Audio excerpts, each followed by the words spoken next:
Hello, I'm Lisa Running Bear.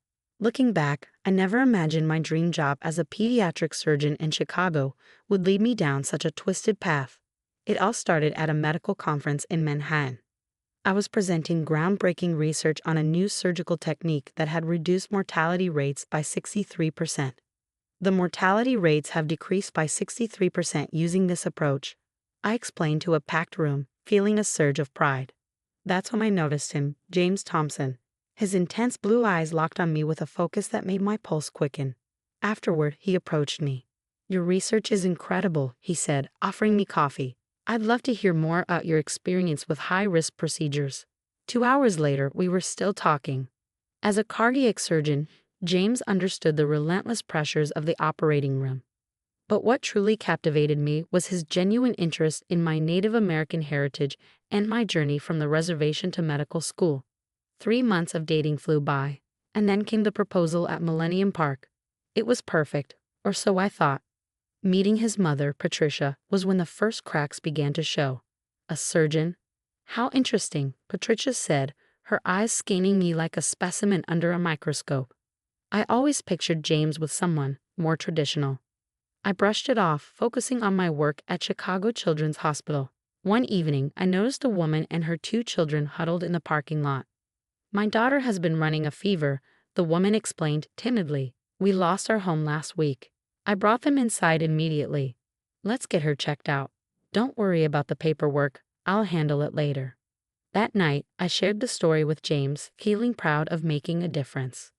"That's what I love about you," he said, pulling me close. "Your heart is as skilled as your hands." But as our wedding approached, Patricia's true colors emerged. Guest lists shrank mysteriously, especially on my side. Traditions I wanted to include were accidentally overlooked. "The venue doesn't allow outside ceremonies," Patricia announced one day, effectively canceling my plans for a Native American blessing. Such a shame. James always defended her. "Mom's just old-fashioned," he'd say. "She'll come around." Then came the moment at the bridal boutique. While trying on dresses, I overheard Patricia on the phone. "Don't worry," she whispered. "Once they're married, we'll mold her into a proper Thompson wife. James will see things our way." Standing there in white lace, I felt a chill run down my spine. This wasn't just overbearing mother-in-law behavior. It was something much darker. If only I'd known then what was coming next. The morning of our wedding dawned bright and perfect. But as I adjusted my surgical mask in the locker room at Chicago Children's Hospital, something felt off. My phone buzzed with a message from Patricia. "Your recent performance reviews concern me. A surgeon in our family must be exceptional." My hands trembled. How did she access my confidential work documents?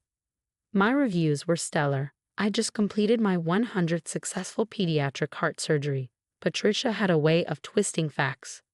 "Dr. Running Bear, emergency in room 312. A nurse rushed in, snapping me back to the present.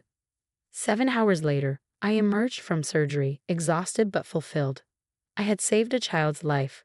Returning to my office, I found Patricia waiting. "Just dropping off wedding planning materials," she said with a saccharine smile, placing a thick folder on my desk. "Oh, and I took the liberty of rescheduling some of your surgeries. The honeymoon dates needed adjusting." "You did what?" My voice echoed through the hallway. "Those surgeries are critical. You have no right." "James agrees with me," she said smoothly. "Family comes first, dear." That night, during dinner at our favorite steakhouse, James seemed distant. "Mother mentioned you're planning to quit surgery after the wedding," he said casually. "What?" I blinked, stunned. "That's ridiculous." She showed me the email you sent to the board. My stomach dropped. "James, I never sent any email." His expression darkened. "Are you calling my mother a liar?" The weekend he left for a medical conference, I decided to dig deeper. On his laptop, I found a hidden folder. What I uncovered made my blood run cold: manipulated documents, altered emails, fake social media posts. All meticulously crafted by Patricia to control every aspect of my life. The next day, I threw myself into work, desperate to process everything that had unraveled. A young patient's story caught my attention. Emily, a 12-year-old gymnast with a rare heart condition.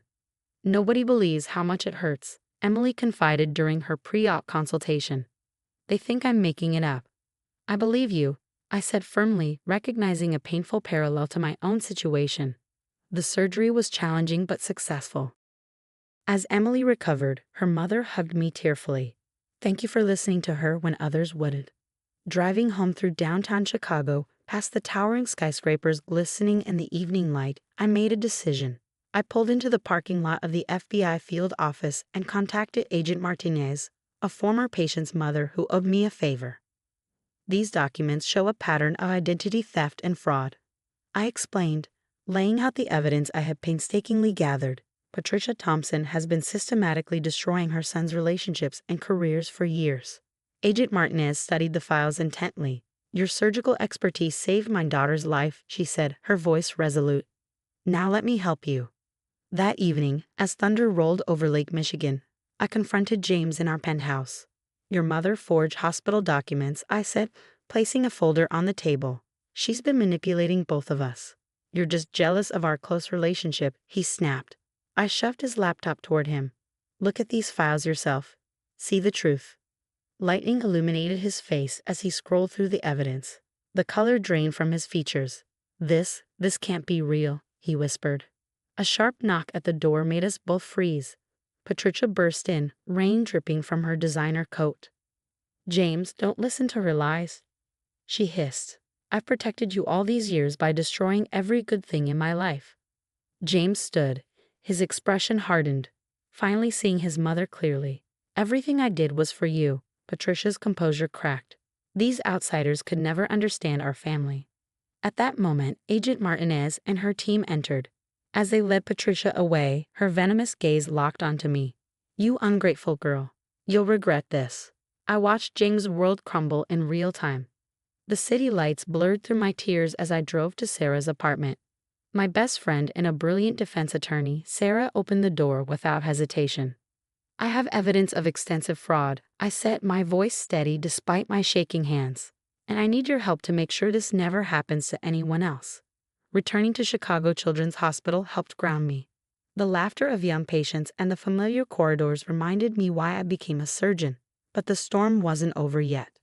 Dr. Running Bear, there's an emergency board meeting, Dr. Chen informed me one morning. They're reviewing some irregularities in the cardiac unit's records. In the conference room, the tension was palpable. Dr. Harrison, the chief of surgery, displayed financial documents on the screen. We've discovered systematic billing fraud in the cardiac department, he announced. Several procedures were billed but never performed.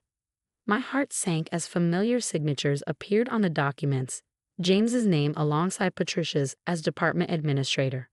The insurance companies are demanding a full audit, Dr. Harrison continued. Dr. Running Bear, given your reputation for integrity, we'd like you to lead the internal investigation.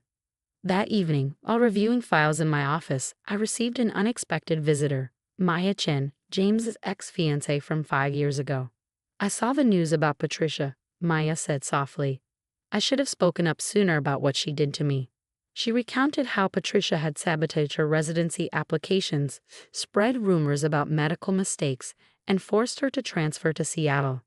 It's the same pattern, I muttered, adding her statement to my growing file of evidence. The next day brought a breakthrough in pediatric care. A young patient named Tommy needed an experimental heart procedure his family couldn't afford. I'll cover it, I decided, dipping into my savings. Every child deserves a chance. During Tommy's surgery, I noticed something odd about the equipment. The serial numbers didn't match our records. Following this thread led to another disturbing discovery. Patricia had been cutting corners by purchasing substandard medical supplies and pocketing the difference. Agent Martinez called with updates. We've linked Patricia to similar schemes at 3 other hospitals. She's been doing this for decades. A knock at my office door interrupted the call. James stood there, haggard and defeated. I've been blind, he admitted. Mother showed me the real documents. Everything you said was true. It's not just about us anymore, I replied. Patients' lives were put at risk.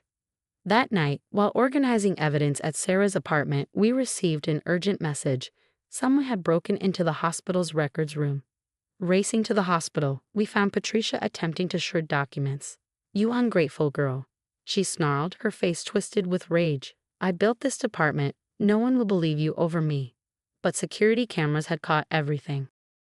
As Patricia was led away for the second time, I felt a bittersweet sense of justice. One afternoon, while checking on Tommy's recovery, his mother shared something startling. Patricia tried to contact us, she revealed hesitantly. She offered money for us to say you made mistakes during surgery, but we recorded everything. The web of lies was finally unraveling. As more people came forward, nurses, administrators, even Patricia's former assistants, the depth of her manipulation became clearer. Each story added a new layer to the puzzle, revealing years of calculated deceit. Dr. Harrison called another board meeting. Thanks to Dr. Running Bear's investigation, he announced, we're implementing new oversight procedures. Every department will now have transparent accountability. As I stepped out of the meeting, my phone buzzed. A message from Maya lit up the screen. Starting a support group for medical professionals affected by fraud. Want to help? I smiled, typing my response as the sun dipped below Chicago's skyline. It was time to turn this painful chapter into something positive. Sometimes the worst betrayals lead to the strongest alliances. 1 year later, I stood at the podium of New York's Medical Research Center, addressing a packed auditorium at the annual Pediatric Surgery Conference. Today, I announce, my voice steady with conviction, I'm launching the Healing Hearts Initiative, a nationwide program ensuring every child has access to life-saving surgeries, regardless of their family's financial situation. Thunderous applause filled the room. In the front row, Tommy, now healthy and energetic, sat beaming with pride alongside his mother. A reporter raised a hand during the Q&A. Dr. Running Bear, how did you transform a medical fraud scandal into the country's largest pediatric care program? By remembering our true purpose as doctors, I replied, every crisis presents an opportunity to help others. The initiative had already saved hundreds of lives. We'd opened free clinics in underserved communities across America, from Detroit to Los Angeles. Each success story helped heal the wounds left by the Thompson scandal.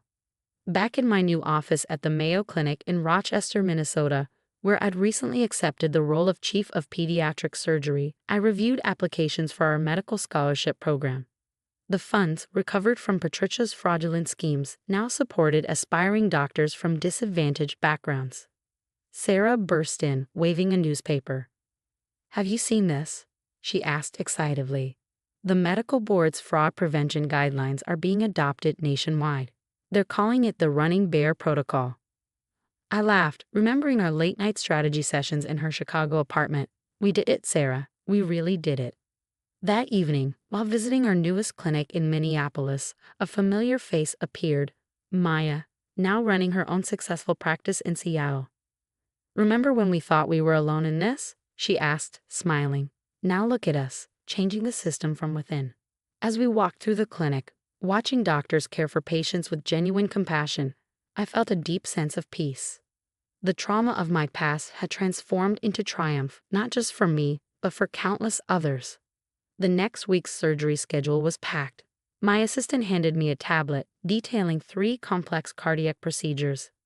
Perfect, I said, reviewing the cases. This was where I belonged, in the operating room, saving lives, teaching others, and ensuring integrity remained at the heart of medicine. The setting sun bathed the Minneapolis skyline in golden light as I prepared for the next day.